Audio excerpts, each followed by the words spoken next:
What's going on, everyone? I'm just a typical average American here today to react and continue learning about what it's like to drive in Britain compared to America. If you haven't seen part one, feel free to check that out. We learned a bunch of very interesting things about how you're driving on the wrong side of the road and the steering wheel's on the wrong side and when you can get your license in Britain versus America and car ownership as well.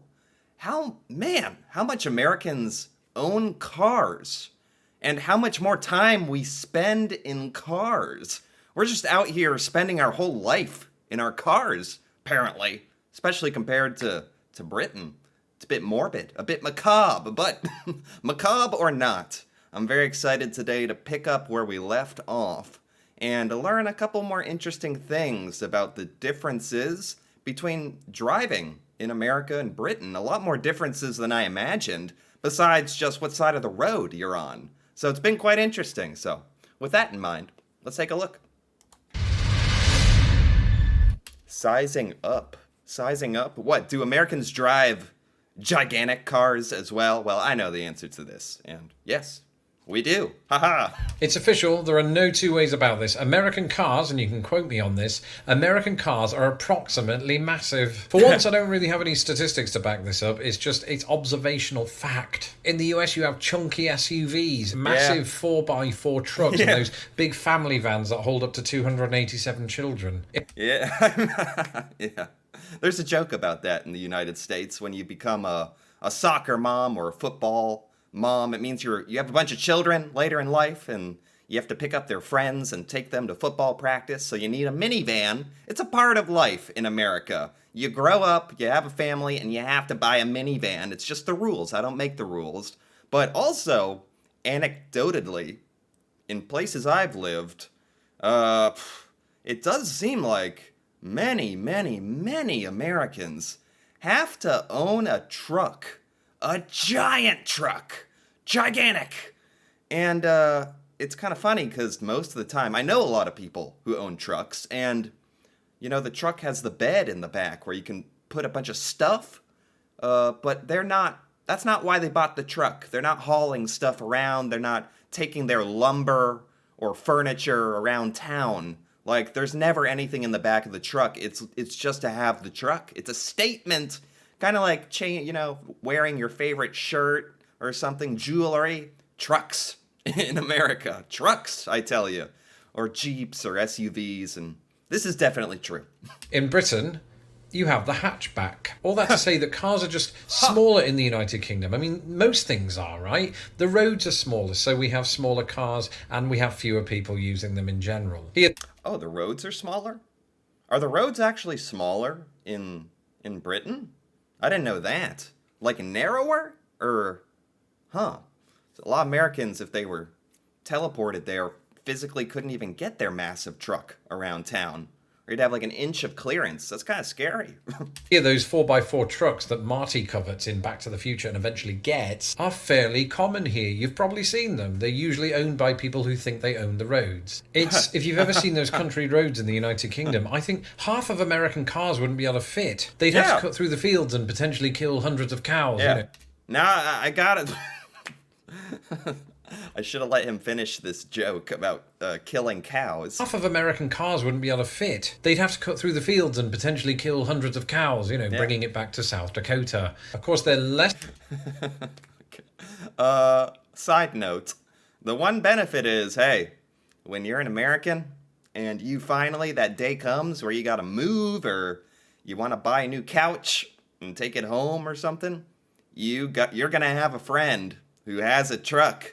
And they are ready to use it. They have been waiting for this moment ever since buying the truck and never using it for its purpose of a truck and carrying stuff. They are ready. They are there to help you in your time of need. That's the one benefit, I'd have to say, of living in America when you need to haul stuff around. Lots of trucks. Less likely to do that if drivers have a better understanding of signage. Signage. Different in Britain than America.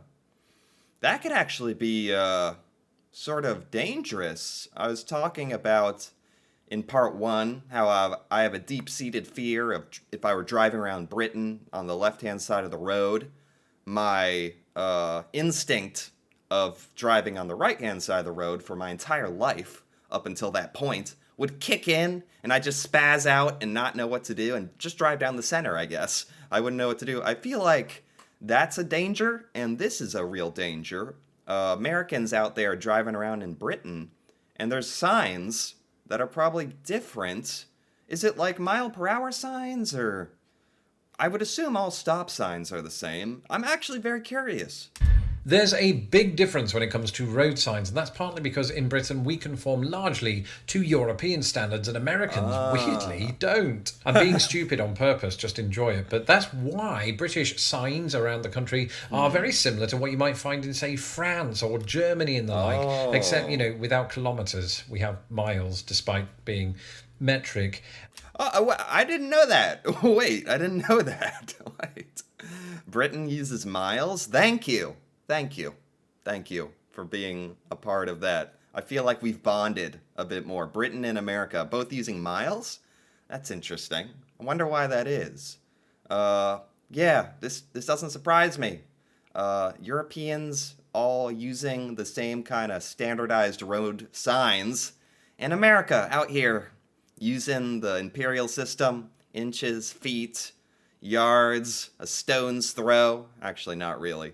But also our signs got to be different too. I mean, And our signs are in English, unless you're in Wales, where they're written in consonants. And in the United States, there is adherence to the Manual on Uniform Traffic Control Devices. This is chiefly federal guidance on road signage, but there are some states, 8 in fact, that go by their own state's version of what the signage should be. So depending on the state you're in, the signage could be different. So do look out for that if you're ever moving here, or even if you just live here already and you're traveling to another state. I actually didn't know that, although I am very aware the United States, all of the states can have very, very different laws. For the most part, they're similar enough that I feel like I wouldn't be caught by total surprise, whatever this difference is. And then some states, you know who you are, have a combination of both state and federal regulations. That is called sitting on the fence. Now, quick caveat here, when it comes to US and British signage, it's not all entirely different. Take, for example, the stop sign. Yeah, exactly. Although I do like the font a little better on the British one, dare I say. A little more aesthetically appealing when I'm screeching to a halt, because I not paying attention. I want the sign to look nice, and that does look a little bit better, I gotta say. But I assumed, of all the signs, the stop sign has to be universal, all over the world. You gotta think. Or else it'd just be chaos. Almost identical. Same with no entry and give way, except in the United States, it's called yield. Oh, give way. Give way. I'm just trying to imagine if I were driving around Britain and I drove up to this sign. It definitely looks like a yield sign, but I think the words give way would really confuse me. Since I was just told what it means, I am a little biased here. I want to think I could figure it out, but if I just came across a sign that said give way, I'd be like, what does that mean? That sounds like when they're ushering, the emperor through a crowd in a movie, and they're like, give way, make way for the emperor. I'd be like, what? What's going Give way. Good to know. That's exactly what I'm talking about. That's just good to know. Fine, but what about some of the millions of signs that are completely different? Here's a very, very, very brief sample of some of those that you might come into contact with. Okay. So our interchange road signs employ different colours and just different markings in general. Wow, the British sign just seems way more advanced, way more complicated, dare I say. A lot of information. And maybe it's just the color scheme being different. And it has a little map on it, too. This is nice. It takes some getting used to, but this just seems nice. I don't know. There's something to be said for our little American simple sign. Exit here. And then us little Americans are like, yes, very good. But Interesting. Are all road signs or highway signs, as we would say here, like highway exit signs and stuff, in Britain, do they really look like this? A lot of stuff on it. Huh. No parking signs. This is very important. Take a look. No parking. See, again, this is kind of funny. The American version is like, how can we create a sign that an American will not mess up or misinterpret? Even an American can understand what this means. No parking anytime with an arrow. In the British one, you actually have to know that the circle with a cross through it means no parking. It's just a symbol. That's interesting. I think it's very funny to imagine what Americans would do if they came across this sign with no context. They'd just be like, "Oh, this has been canceled. That's the cancel sign. Like, this area does not exist." Like, I don't think I would know. I would not have known what that meant. That does not mean no parking to me. It has to be spelled out in words very explicitly. They are quite different in colour and in just appearance in general. This is your speed limit. Huh.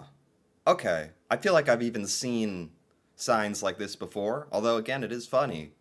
The American one, again, just a little extra information. Just a little, like, 35 miles per hour, in case you guys forgot what kind of speed measurement we're using here.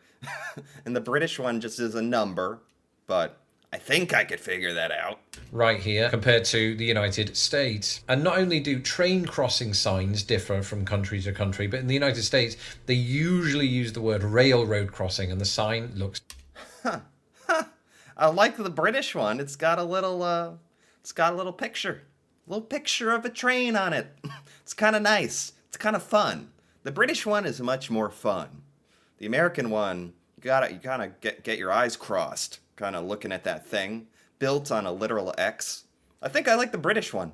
I'm going to be honest. Looks like this. And as somebody who doesn't drive, the no pedestrian signs are the ones I look out for, and they are quite markedly different. Yeah.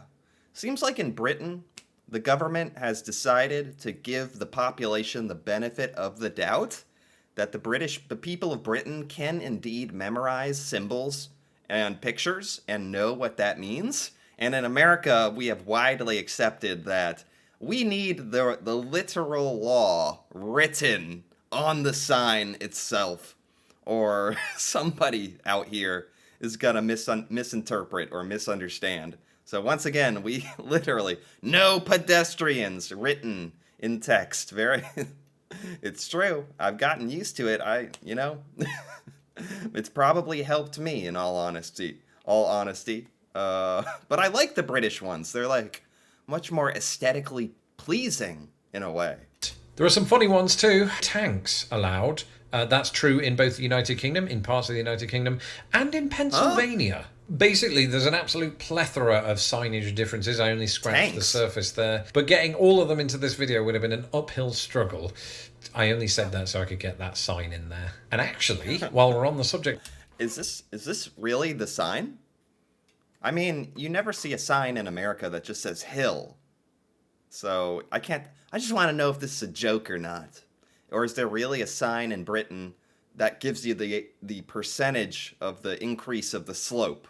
That'd be very nice. I can't tell if it's a joke or not. Struggle. I only said that so I could get that sign in there. And actually, while we're on the subject of wordplay, that brings us on to our final entry. Oh. Words. Oh, here we go. This is going to be entertaining. Just driving terminology that's different in America and Britain. Okay. I mean, he even alluded to one, like train crossing, railroad crossing, stuff like that.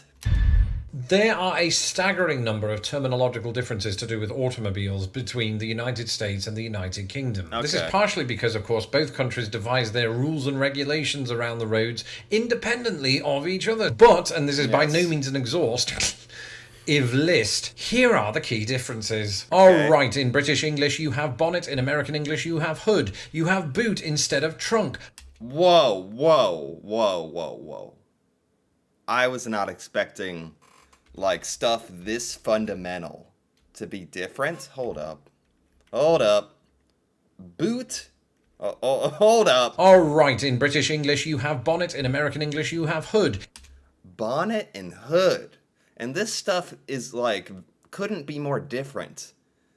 Man, I'm not going to say this for every single term that comes up, don't worry, but that is shocking. I've never heard the word bonnet for hood. So, okay, I think I'm about to get my mind blown. You have boot instead of trunk. Boot? Boot? Okay, all right, let's keep going. Boot instead of trunk. Ha! Who knew? Bumper instead of also bumper, but maybe sometimes fender. Okay. Car park instead of parking lot. Car park. Yeah, I wouldn't know what the heck's going on if someone was trying to have a discussion with me, someone British, talking about cars. I'd be like, what are you talking? Your bonnets? That's something you put on your head and your car park? And it'd be just madness. Okay.